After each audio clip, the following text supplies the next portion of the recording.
Ketika tidak ada lagi para nabi yang mampu memberikan syafaat, maka aku yang memberikan syafaat kepada mereka. Aku yang memberi mereka pertolongan ketika tidak ada lagi para nabi yang memberikan pertolongan kepada mereka. Dan kata Rasulullah SAW, kata Nabi Muhammad SAW, "Fantoliku fa'astazinu ala Rabbi." Lalu aku berangkat dan aku meminta izin kepada Tuhanku. Fayuzanulih, lalu aku diberi izin. Fa'aqumu baina yadayhi, lalu aku berhadapan dengan Allah Subhanahu wa taala. Fa'ahmaduhu bihamidi la akbiru alaihi al-ad. Lalu aku memujinya dengan pujian yang tidak bisa ucapkan saat ini. Aku memuji Allah dengan satu pujian yang tidak bisa aku sampaikan pujian itu di dunia ini, kata Rasulullah SAW. Yulhimunihillah. Lalu aku oleh Allah diberikan ilham untuk memuji Allah dengan pujian itu. Summa akhirulahu sajidan. Kemudian aku tersungkur dan bersujud kepada Allah Subhanahu wa taala. Fayaqululi ya Muhammad irfa' rasaka. Lalu kemudian Allah berkata kepadaku, ya Muhammad, angkatlah kepalamu. Lalu aku mengangkat kepalaku, kata Rasulullah. Wa qul yusma' laka. Dan katakanlah, maka engkau akan didengar. Mintalah, maka engkau akan diberi. Sal tuqta. Mintalah, maka kamu akan diberi apa yang engkau minta. Washfa' tushfa'. Mintalah syafaat, engkau akan diberi syafaat hari ini, kata Rasulullah. Dia diminta oleh Allah untuk memberikan apa, meminta saat itu. Fa'aqulu rabbi ummati. Lalu kemudian aku berkata, umatku ya Allah. Fayaqulu, lalu dikatakan, intalik, pergilah engkau, faman kana fi qalbihi misqalu habbatin min buradin aw sya'iratin min iman fa akhrijhu minha. Kau pergi cari umatmu yang punya iman sekecil biji sawi. Kecil, Bu. Cari umatmu, karena hanya 70.000 umat Nabi Muhammad yang akan masuk surga tanpa hisab. Kalau mau lihat, buka-buka di sini. Ada enggak dari 70.000 itu orang? Hanya 70.000 dalam hadis sahih, dalam kitab Sahih Muslim, orang yang akan masuk surga tanpa hisab. Berharap sih orang mudah-mudahan bagian dari itu. Tapi kalaupun tidak, tenang. Kullu ummati yadkhuluna jannah, kata Rasul. Setiap umatku akan masuk surga. Enggak ada umat Nabi Muhammad yang akan kekal di dalam neraka. Enggak ada. Asal punya iman secuil tak bakalan masuk surga. Maka oleh Allah Subhanahu wa taala tatkala beliau diberi kemampuan untuk memberi syafaat, beliau cari orang yang mempunyai iman misqalu habbatin min buratin, yang mempunyai iman yang sekecil sawi, sekecil gandum, atau sebiji syair. Kemudian dia fa'akhrijhu minha, keluarkan dia dari neraka. Akhirnya kemudian mereka itu dikeluarkan dari neraka. Karena kata Rasulullah, fa'antoliku fa'af'alu summa arji'u ila rabbi. Aku melakukannya, lalu aku kembali kepada Tuhanku, fa'ahmaduhu bitilkal hamidi. Aku memujinya dengan pujian yang sama. Summa akhiru lahu sajidan. Lalu aku tersungkur yang kesekian kali. Lalu aku sujud. Fayuqalu ya Muhammad irfa' rasaka. Lalu dikatakan kepadaku, ya Muhammad, angkat kepalamu. Lalu Nabi Muhammad mengangkat kepalanya. Lalu kemudian dikatakan, waqul yusma' laka wasal tuqtahu. Angkatlah kepalamu dan mintalah kamu akan didengar, dan mintalah maka engkau akan didengar, memintalah pasti engkau akan diberi, wasfa' tusfa', dan memintalah syafaat maka engkau akan diberi syafaat. Lalu Rasul mengatakan hal yang sama, ummati. Sesudah itu kata Rasul, intalik faman kana fi qalbihi misqalu habbat min khardalin minal iman fa akhrijhu minha. Dikatakan hal yang sama, carilah umatmu yang punya iman yang lebih kecil lagi. Sampai hadis yang terakhir ibu, itu kata Rasul, yang mempunyai iman adna. Iman yang paling rendah, paling kecil. Yaitu iman apa? Orang yang pernah mengucapkan la ilaha illallah. Ndak jah sambayang, ndak jah puasa, tukang bicara orang, pangbakar lota, durhaka puas suami, tapi pernah ngucapin la ilaha illallah.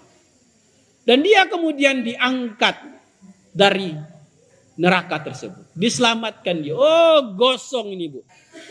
Faman kana fihi qalbihi adna misqali habbati min khardalin min iman fa arijhu minan nar fa antalik fa af'alu. Lalu disuruh oleh Allah Subhanahu wa taala untuk mencari orang yang memiliki iman yang imannya paling rendah. Summa adna. Paling kecil. Ini orang yang tidak bikin amal ibadah. Cuma alhamdulillah tidak menyekutukan Allah. Karena kalau berani dia mati juga menyekutukan Allah, datang ke dukun, suruh ramal. Oh, so yang tidak ada harapan. Cuma karena tidak menyekutukan Allah, yang tidak jaga sambayang, yang tidak jaga puasa, segala macam yang tidak. Tapi punya iman. Akhirnya kemudian dia diangkat, diselamatkan. Gosong total ibu. Setelah dia gosong, dalam hadis yang lain orang seperti ini, ditaruh dia di Nahrul Haya, sungai kehidupan. Ditaruh di sungai di Nahrul Haya, sungai kehidupan. Ketika dia kemudian ditaruh di sungai Haya, sungai kehidupan, kemudian dia menjadi orang yang begitu sempurna kembali. Dan inilah orang yang kemudian terakhir kali masuk surga. Orang yang terakhir kali masuk surga ini oleh Allah Subhanahu wa taala, saat dia berada di depan pintu surga, kata Allah, kau masuk sekarang ke dalam surga. Lalu orang ini berkata, ya Allah, apakah engkau memperolok-olokkan aku? Padahal sikap semacam ini tidak layak bagi seorang raja di raja. Kata Allah, engkau masuk aja ke dalam surga. Setelah itu dia masuk ke dalam pintu surga. Lalu dia takjub dengan satu pohon yang sangat besar dan rindang pohon ini. Lalu dia berkata, ya Allah, andaikan engkau memberikan pohon ini kepadaku, aku bernaung di bawah pohon ini, maka aku tidak akan meminta apa-apa sesudah ini. Lalu diberilah dia pohon itu dan dia bernaung di bawah pohon itu. Lalu ketika dia melirik lagi ke dalam pintu surga, ternyata ada pohon yang besar, yang begitu indah. Lalu kemudian dia meminta kepada Allah. Lalu kata Allah, tadi sudah bilang bahwa kamu tidak akan meminta sesudah aku memberikan ini. Tapi ya Allah, seandainya engkau berikan pohon ini, maka aku berjanji kepadamu, aku tidak akan pernah meminta apapun sesudah ini. Kata Allah, baik, aku berikan. Kau masuk ke dalam dan bernaunglah di bawah pohon ini. Lalu dia masuk ibu ke dalam, makin dalam dia ke dalam surga. Lalu katanya, dia bersyukur kepada Allah dan berkata, aku tidak akan meminta apa-apa sesudah ini. Tapi dia diperlihatkan satu pohon yang begitu indah di dalam surga. Lalu dia meminta yang kesekian kali. Lalu kata Allah, bukankah tadi yang kau berkata, kau berjanji tidak akan meminta lagi sesudah aku memberikan pohon itu? Lalu dia berkata, engkau Maha Rahim ya Allah. Seandainya engkau berikan pohon ini, maka aku tidak akan kemudian meminta lagi. Dan akhirnya kemudian dia diberi pohon itu. Karena di mic, so yang dapat pertama, kita sebut singkat ini ceramah. Mudah-mudahan masih dapat dengar. Akhirnya ibu, dia diberi pohon tersebut. Dan dia kemudian dimasukkan ke dalam surga, makin jauh ke dalam pintu ke dalam surga. Dan dia diberi tempat yang luasnya seluas 10 negara besar di dunia. itu orang terakhir masuk surga. Bagaimana dengan mereka yang 70.000 orang yang masuk surga tanpa hisab? Bagaimana dengan orang yang mati dengan mati syahid? Bagaimana dengan seorang istri yang begitu taat kepada suaminya? Bagaimana dengan seorang pemimpin yang amanah? Bagaimana dengan orang yang menghidupkan sepertiga malamnya? Apakah kita tidak cemburu dengan pahala-pahala semacam itu? Itu hal yang sangat luar biasa. Allah begitu sayang dan cinta kepada kita. Bahkan yang punya iman sekecil itu pun mendapatkan tempat yang luasnya seluas langit, seluas 10 negara terbesar di dunia. Jadi santai saja ibu, kita akan masuk surga. Tapi ingat, surga paling ringan yang Allah berikan itu kepada pamannya Abu Thalib, yang membantu perjuangan Rasulullah tapi tidak beriman kepada Allah dan Rasulnya.